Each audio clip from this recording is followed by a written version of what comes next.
Traverser ce désert est une étrange expérience. La marche est solitaire, mais on n'est pas seul. Chaque pas est un dialogue. On se surprend à éprouver la nature du sable, la texture des roches. On épouse la courbe de la piste, des oueds, la souplesse des acacias. Le désert est un monde secret qui ne parle qu'à ceux qui le foulent. Le chèche est la seule solution contre la morsure du soleil et du vent de sable. Enrouler ce turban est un art. Sa couleur est un code.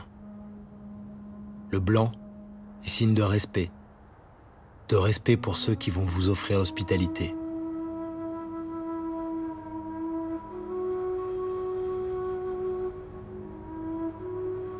Ce que l'on sait, c'est que l'on boira 3 thés verts à la menthe et que l'on racontera la rumeur de la piste.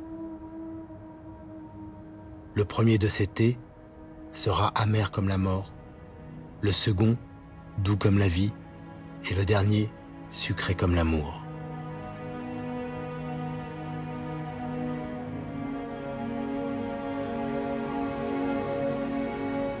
Telle est la certitude des hommes libres qui mettent un pas devant l'autre.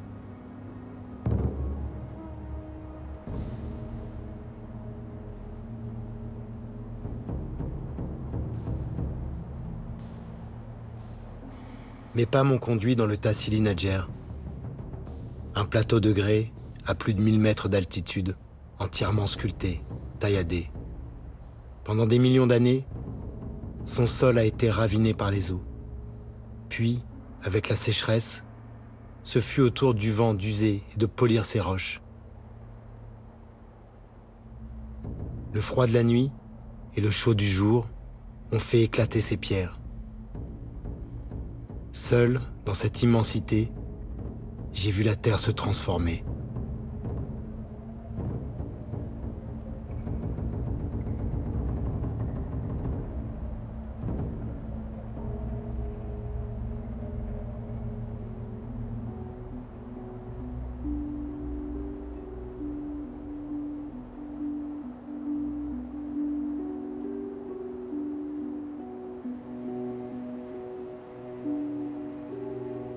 J'ai bu l'eau des Gueltas, pris soin de ne pas boire en même temps que les chèvres. Je voulais goûter cette vie si loin d'Alger, dans ce pays si grand qu'il semble un continent. En fait de chèvres, on croise de rares mouflons tant le relief est escarpé. À l'aube et au crépuscule, cet animal cherche l'eau et des plantes pour se nourrir. C'est près des Gueltas, ces réservoirs d'eau naturelle dans la roche, qu'il risque le plus d'être victime d'un homme.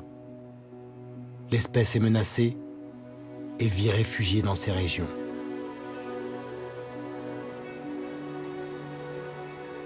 Sur ma route, les seuls humains que je croise sont des morts, des tombeaux qui remontent au néolithique. Les plus anciens datent d'environ 6000 ans. Ce sont de simples enclos. Au centre, un tumulus contient une chambre funéraire. Seuls les hommes y sont enterrés, couchés sur le côté, la tête vers l'Orient.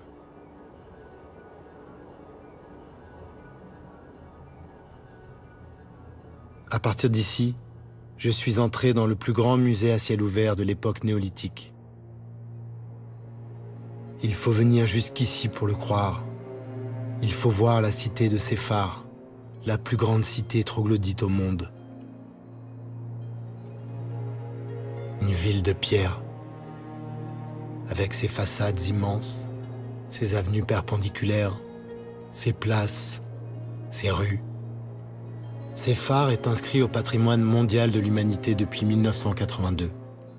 Mais ce n'est pas pour cette extraordinaire création du vent, c'est pour ce qui est caché ici.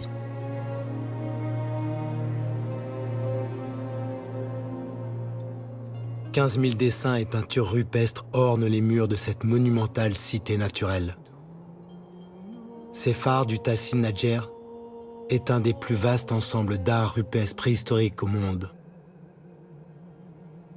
On y découvre d'immenses récits de guerre, de conquêtes, de civilisations perdues.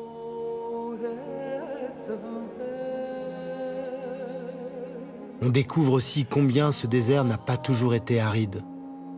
C'était une savane, un monde peuplé de girafes, de buffles ou de rhinocéros.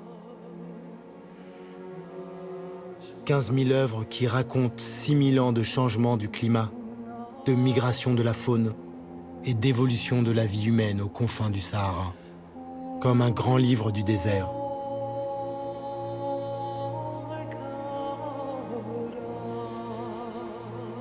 Et comme souvent, un livre qui contient des mystères, à commencer par celui de ces êtres étranges qui apparaissent dans certains dessins et dont les formes n'indiquent ni un animal, ni vraiment un humain.